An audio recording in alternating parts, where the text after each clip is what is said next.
So, another year is starting for the Vikings, and I did like one video last year where I basically talked about how overrated they all were, and then I think they won like their next 30 games, and then they quit at halftime of the Saints game in the playoffs, and then, somehow managed to win that game, and then they missed their flight to Philadelphia, and the Eagles ended up going to the Super Bowl and winning it.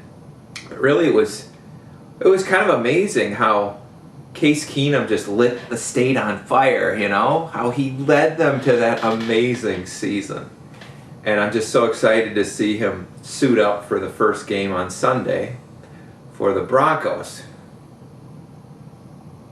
Because for some reason, Mike Zimmer hated Case Keenum. Pretty sure wanted to poison him or, execute him on the sidelines if he could, because Mike was a much bigger fan of Gumby. See what Gumby can do today. Previously known as Webster, of course, but, Mike just loved Teddy so much with his, loosey-goosey Gumby throwing style, and Mike wasn't going to have the guy who replaced Teddy, so let's spend even more money on an unproven guy, Kirk Cousins. Oh, he can put up some good numbers, and maybe he'll do well, but there's a lot of people thinking that the Vikings are going to the Super Bowl. They're almost locks for the Super Bowl, They're so good. They got such a great defense. They had the #1 defense last year, which they didn't. Great offense. Well, no. You need an offensive line, Mike. It's not like they're just going to walk up and give the Vikings the division and the title. Nobody's just going to walk up and hand us a gold medal. I think 10-6. I'd like to revisit my last video when I listed the 10 most overrated Vikings. And I just want to I want to go over that list and see how, based on how they performed after I made that video when the Vikings won like 59 straight games, whether my ratings were accurate. So my number 10 was the Vikings defense. And they ended up as the #1 defense in the league. I don't know if it was the #1 scoring defense or whatever. #1 in the league. The second half of the Saints game and the entire Eagles game, they did not even show up. You could see they were not an attacking defense. They didn't put pressure on Drew Brees or Nick Foles in those quarters. Part of it was a scheme. It was like 41 donut in was it 2000 against the Giants, when the Vikings basically decided, well, Kerry Collins is their quarterback, so they're not even going to try to throw the ball. So we're just going to load up against the run, and they're just going to let us win. And, that's kind of how it was against the Eagles. They got Nick Foles. They're not even going to try to throw the ball. So, Xavier Rhodes can fake his injury and take himself out of the game, and Anthony Barr can kind of miss tackles like he always does, and no pass rush, nothing. And, it wasn't 41 donut. It was 38 donut, I believe, after that initial touchdown. So, they did do a little better than 41 donut. I guess Mike Zimmer's 3 points better than Denny Green. Rest in peace.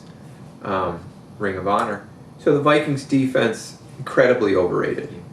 And they're above average. They're Phillip Rivers good, Number 9 was Laquan Treadwell. I put him on there. I mean, it was a joke, because I'm like, nobody thinks he's good. But he's still on the team. And he's like going to be get a lot of snaps, it looks like. And it's just like, this guy sucks. But the fact that he's still on the team, obviously he's overrated, because he shouldn't be. Thanks, Rick. My number 8 guy was, of course, Gumby.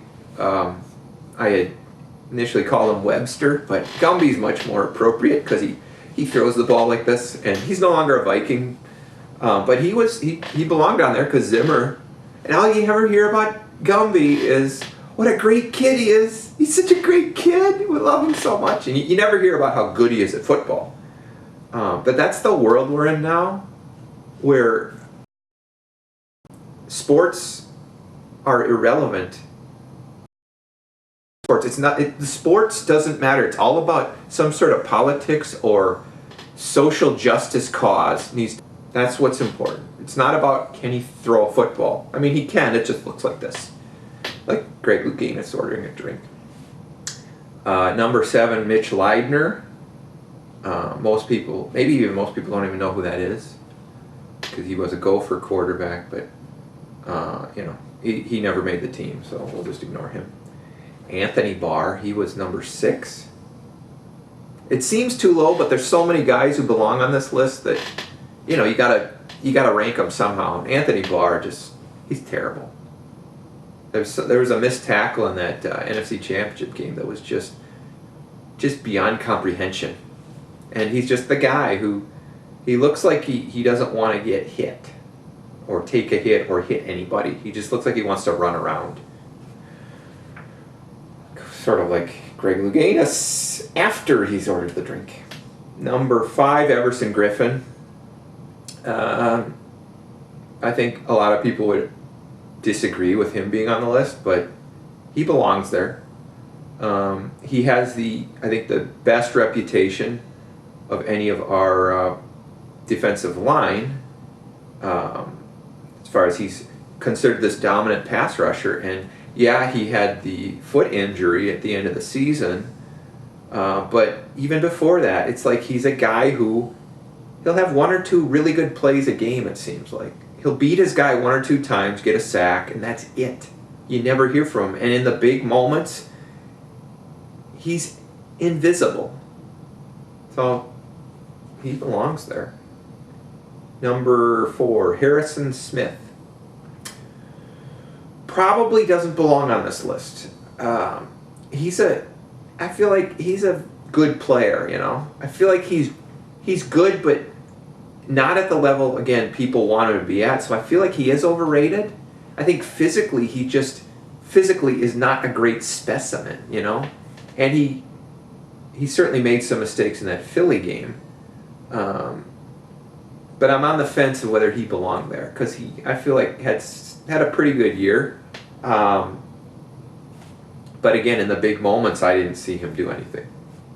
So he's a Viking. Number 3, Xavier Rhodes. I mean, he should be number 1. I mean, if there's something above number 1, he should be it. Like there's like the vice president and the senior vice president and the executive vice president and then the next executive vice president and then the CEO. And that's, at least at the company I work at, I think there's more vice presidents than there are. I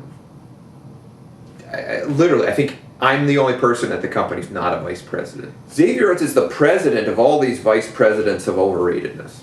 Xavier Rhodes he reminds me of this guy called Willie Middlebrooks, who was a cornerback for the Minnesota Gophers in I think the late 90s. And he was this guy who was like over 6 feet tall and he was fast. And so from his like freshman year forward, all they would say is, oh, he's going to be in the NFL someday. They think he's going to be a first-round pick. And I would watch him play for the Gophers, and he would never look for the ball, never intercept anything, never make plays on the ball. He was just fast and big, so it always looked like his guy was covered. But if they underthrew a ball, he would run into the receiver and get an interference penalty.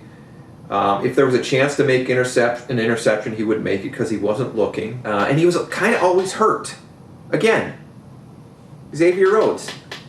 Xavier Rhodes has no technique, no instincts, 0 instincts. And he's always faking injuries at the most important times. It's like, oh, well, we got a big play coming up. Oh, Xavier Rhodes is on the sideline, putting Vapor Rub on his chest, And that's good because he sucks. So, we tend to stop them in those situations. But, I mean, he loses his head all the time, too. It's just everything about this guy. And, just watching the preseason against Brandon Marshall, who plays for, I don't know who he plays for, the Seahawks now. Brandon Marshall, he's getting up there in years, but he's a great receiver. And in that game, that preseason game, Xavier Rhodes is following Brandon Marshall everywhere. But Russell Wilson just makes a good pass, and Brandon Marshall can catch it every time on that touchdown drive. Xavier Rhodes is there, but he's not looking for the ball. And so Brandon Marshall makes the big catch. He's not that good. And he's already hurt. He's already hurt. So he definitely should have been at the top of the list. The senior executive vice president of operations of overratedness, Xavier Rhodes. My number 2 was Kyle Rudolph, who would be like the executive vice president below CEO of overratedness, Xavier Rhodes. He's probably worse than Xavier Rhodes at his position, which is saying something. Not as effective, maybe. Because Xavier Rhodes, because he stays close to receivers, quarterbacks tend to not throw that direction, even though they could and get a penalty every time. Kyle Rudolph he's just not good, period, at all. He doesn't do anything well, except run out of bounds short of a first down on third down. So he definitely belongs on that list, and I saw at least one play this preseason where it just passed right in his hands, and it was like on a level of difficulty, like 1 being a super easy catch, or 10 being like Chris Carter against the Falcons in like 1995 or whatever, one-handed catch. This was like a 1.2, and it just bounces right off the hands into the ground. So Kyle Rudolph, yeah, he belonged on the list. And my number 1 was, this makes me so happy, was Brian Robinson, and he's gone. I hated him so much because he just, locker room guy, he's a team leader. You'd always hear him on talk radio. We're gonna, go like wrestle for, the NWA in the 1980s, okay? Just get away, go away. You can't go jump offside on 4th and 1 for somebody else. Go do this for somebody else. Just leave. So that list was pretty spot on. There were maybe 1 or 2 guys. It always comes down to the end of the year, though. It's like, the regular season they weren't overrated, but when it mattered, they were beyond overrated. I'm going to do something a little different this year. And I say this year as if I make a series of videos every year, which I think it's been like 9 years or 8-9 years since I've actually made, consistently made videos weekly. And I probably won't this year either, because I'll get too busy. I won't have time, or I just won't care. But I'm going to take what I feel are my top 2 overrated players, and I'm going to follow them this season and see how they do. My buddy Kyle Rudolph, and my bestest buddy, the president of overratedness, Xavier Rhodes. And so I'm going to compile. Let me see my list here. I want to compile. For Kyle Rudolph, I'm going to compile certain categories of plays each year. So I actually have to watch every game now, which is tough. I got to watch every play of every game, which I haven't been doing the past few years. I'm not a true fan. Well, who cares? For Kyle Rudolph, okay, number 1 category will be above average plays that he makes. I'm expecting that will be 0 every week, but we'll see. Hands of stone plays, that's where it's like an easy catch, or just a standard catch that just he doesn't make. And number 3 would be wimpy plays, where he runs out of bounds short of the first down on 3rd down and kills the drive, or just goes down without any contact. Those will be my 3 Kyle Rudolph categories. For my bestest buddy, the president of overratedness, Xavier Rhodes, there's a lot of categories, and I may want to pare this down. Obviously I didn't do enough thought before I started making this video because I don't know how this is going to work, but number one category would be great plays. For Kyler Rudolph, we had above average plays. We're going up a level for Xavier Rhodes, great plays, because he is considered great, elite, all-pro. I've never seen him make a great play, so it'll be interesting. I'm, again, expecting that to be 0. Probably will be 0 the first week because he might not play, because he's hurt. Number 2 category will be lucky plays. That's a play where the pass is thrown his direction and the pass is not completed. The receiver isn't able to make the play, but Xavier Rhodes is fundamentally doing something fundamentally unsound, like he's not looking for the ball or whatever. So if the quarterback had underthrown it, it would have been a penalty, or if he'd thrown it a little better, the guy could have just reached up over Xavier Rhodes and caught it. So in that case, it's a better play by the quarterback. Smarter play would have led to a completion. Number 3, horrible plays. I'm expecting to see some of those if he ever plays. Number 4, faked injuries. So, I mean, maybe they're not all fake. Maybe he's just always hurt, but he's already got 1 this year, so, you know, ding, we got 1 in that category. I'm expecting, I generally, there's always at least 1 every game he plays. He always pulls himself out. Real warrior there. Number 5, missed interception opportunities. Now this will probably connect with the lucky plays, because a lot of these lucky plays where the pass isn't completed will also be cases where he's close enough to the receiver that if he would just turn around and look, he could make an interception. I'm expecting quite a few of these. And then the last category would be missed opportunities by opposing quarterback. That's the same as lucky plays, so I don't know what, I don't need that one. So we're going to edit on the fly here. So there's just 5 categories apparently. So that's what we'll be watching for.